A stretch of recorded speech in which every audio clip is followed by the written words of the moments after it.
Hello everyone, now I will show you how to set up your D-Link router. And before I start, I want to remind you that if my video will help you, please support my work. Half of all donations I send to animal shelters. All details are in the description down below. So, the first step is to power on the router. Take the power adapter. Connect one end of the power adapter to a wall socket and the other end to the router.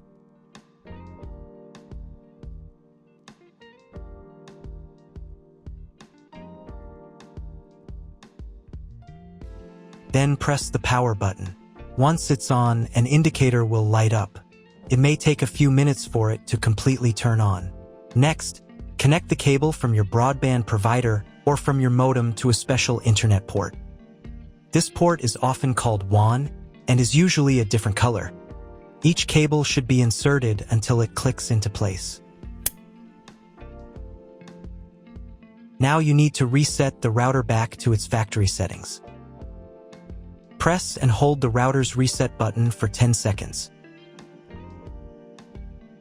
Wait until the lights on the router start to flash. Sometimes, this button is located inside the router casing to prevent accidental presses. Use a thin object to push it down.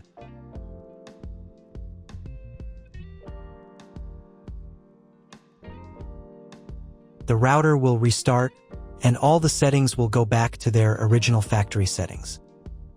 Plug one end of the Ethernet cable provided with the router into an Ethernet port.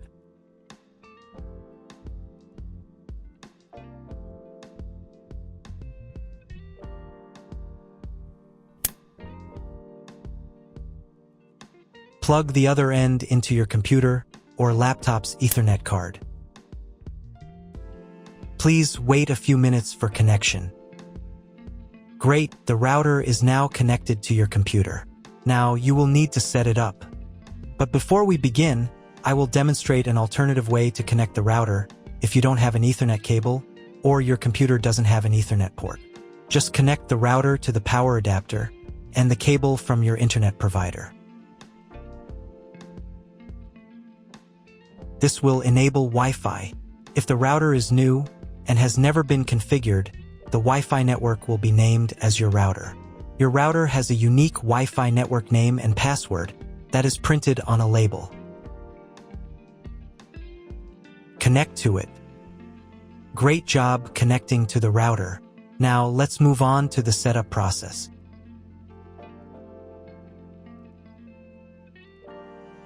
First, open your web browser and visit the URL you see on the screen. Use the URL bar instead of the search bar.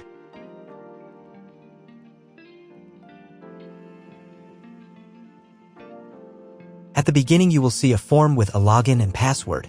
Usually, it is admin and admin.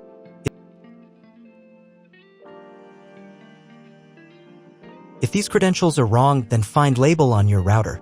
The credentials are often printed on the bottom of the device.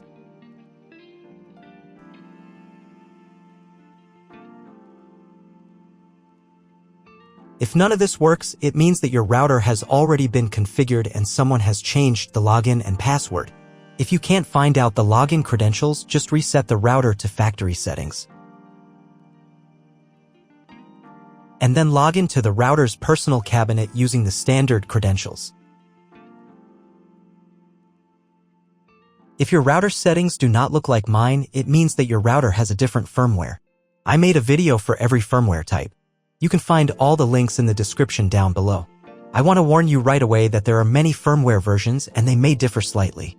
But don't worry, you will succeed. Just watch the video and follow the instructions. First, to run the setup wizard, click the Start button. If your setup didn't start from this window but from the main menu, manually launch initial configuration. Click the Start button.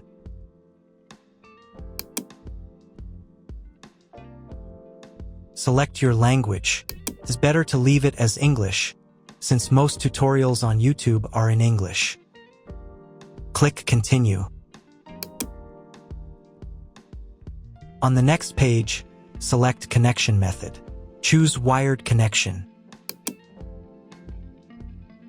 Here, select router and click Next. On the next page, select Internet connection type. You can find it in the contract with your internet provider. If you're not sure what your connection type is, choose this one. It's the most common option. If your internet provider only allows access for a specific MAC address, you'll need to clone the MAC address of your main computer. If you're not sure, leave it as is and click Next.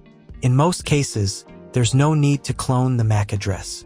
But if the internet doesn't work after the quick setup, try running Setup Wizard again, and this time, clone the MAC address. Next, enter the name and password of the wireless network. The password must be at least 8 characters long.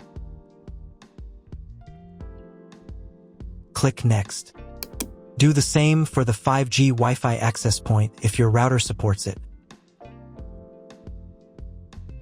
Click Next.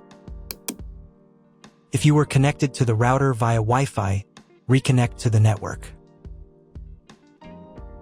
If your ISP provides a service to IPTV, you can connect a set-top box directly to the router without using additional equipment. If you are not going to use IPTV, click Next. On the next page, you need to change the password for the router's admin panel. Check all the details and save the settings.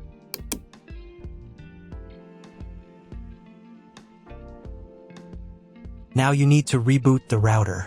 Log in to the router interface using the new password.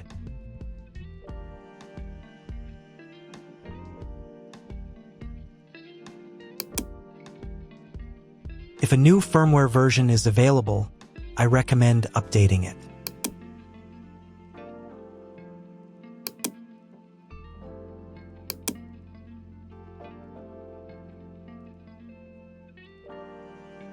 After the update, go to the System menu. Then Configuration. Save the settings by clicking the Save button. And click the Reboot button.